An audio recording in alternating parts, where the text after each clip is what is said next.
Hello, in this video we're gonna check if Nubia Red Magic 7 has a dual SIM slot. So in order to do this, first let's locate the SIM slot. And on this device it's located on the bottom right here. Now take the needle from the box, stick it in this gap right here.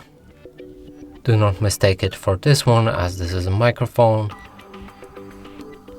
Now use a bit of a force to open it.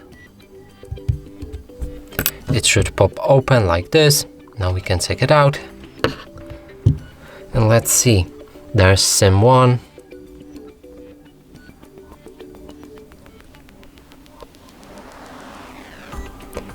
And here's SIM 2. So that means this device has a dual SIM slot. And that's it for this video. Hope you like it. Please consider subscribing to our channel, leave a like and a comment below.